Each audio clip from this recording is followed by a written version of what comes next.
বিশ্বনবী সাল্লাল্লাহু আলাইহি ওয়াসাল্লামের আখলাক সম্পর্কে বলতে গেলে আমাকে আগেই বলতে হয় তিনি এমন একজন মহামানব জানার চরিত্র ইসলাম ধর্মে অবিলম্বী, মানুষের গণ্ডি অতিক্রম করে বিধর্মীদের জগতে আলোড়ন সৃষ্টি করেছে।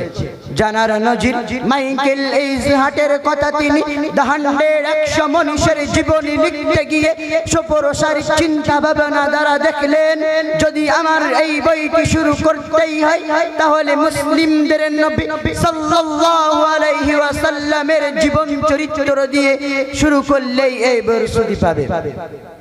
যার একটি দৃষ্টান্ত দ্য 100 গ্রন্থের রচিতা মিস্টার মাইকেল এইজহার্টের কথা তিনি দ্য 100 মনীষীর জীবনীতে হযরত মুহাম্মদ সাল্লাল্লাহু আলাইহি ওয়াসাল্লামের জীবন চরিত্র দিয়ে শুরু করে এটা প্রমাণ করতে চেয়েছেন, the world the best most beautiful life is the Muhammad Mustafa সাল্লাল্লাহু আলাইহি ওয়াসাল্লাম।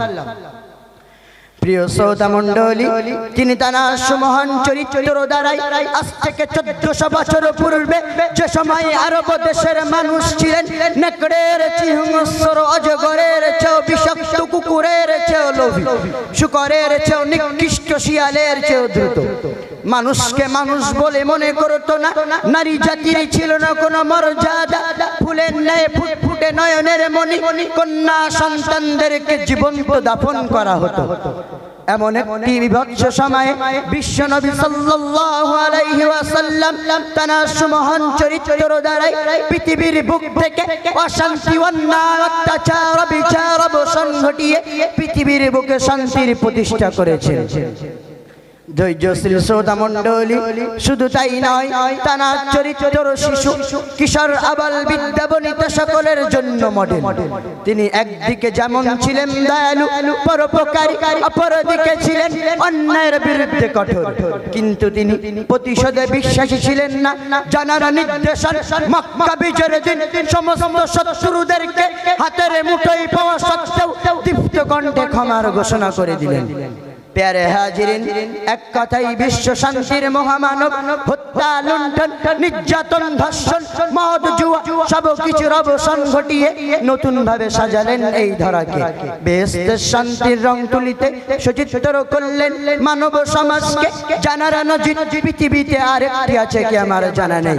হে বিশ্বের মানুষ সকলে আসুন বিশ্বনবী সাল্লাল্লাহু আলাইহি ওয়াসাল্লামের জীবন চরিত্রকে আমাদের জীবনে বাস্তবায়ন করে তুলি। প্রিয় শ্রোতা মণ্ডলী, আজ আমরা লবঙ্গ এসকে হানাফিয়া মাদ্রাসা নামক কোরআন হাদিসের সুবাস ছড়িয়ে দেওয়ার একটি কারখানায় উপস্থিত হয়েছে। মোট 2012 সাল থেকে নিয়ে আজ অবধি এমনই ভাবে কোরআন হাদিসের সুবাস শত শত এলাকাময় ছড়িয়ে চলেছে। আর এই মহান কাজ আঞ্জাম দেওয়া সম্ভবপর হয়েছে একমাত্র আল্লাহ তাআলার অশেষ রহমত এবং আমাদের শ্রেতাজ মহাসম্মানীয় এই মাদ্রাসার বড় হুজুর হাফেজ রবিউল ইসলাম সাহেব এবং বিশেষ করে লবঙ্গ, কুশুডাঙ্গা, সফিরাবাদ সহ শত শত এলাকার দানবীর ব্যক্তিবর্গের সহযোগিতা। তাই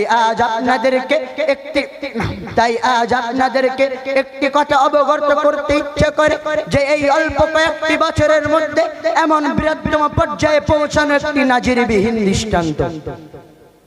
প্যারে হাজিরিন, তাই এই বৃহত্তম কোরআনী খেদমতের গতিকে অক্ষুণ্ণ রাখতে আপনাদের সার্বিক দান ও মূল্যবান সুপরামর্শ সহযোগিতা একান্ত প্রয়োজন। সার্বিক দান ও সুপরামর্শ সহযোগিতা একান্ত প্রয়োজন। তাই সারা বছর আমরা প্রতিদিন 3 বার করে আপনাদের এবং আপনাদের মৃত আত্মীয় স্বজনদের জন্য দোয়া ও সর্বেসানি করে থাকি। তাই আপনারা আপনাদের মৃত আত্মীয় স্বজনদের স্মরণে সাধ্যমতো দানের হাতকে প্রসারিত করে নিজেদের দুনিয়া ও আখিরাতের পথে অর্জনের সুযোগকে কাজে লাগানোর আহ্বান রইল। পরিশেষে কবির কণ্ঠে কণ্ঠ মিলিয়ে বলি, আদরে ফুটিয়ে হে বিশ্বনবী, আলোকে ভাসালে ধারা, নরক মাঝে স্বর্গ আনিলে জীবন সুসম্ভরা। এই বলে আমার সংক্ষিপ্ত বক্তব্য এখানেই বিরামছি। ওয়া আখিরি দাওয়ানা আলহামদুলিল্লাহি রাব্বিল আলামিন। আসসালামু আলাইকুম ওয়া রাহমাতুল্লাহ।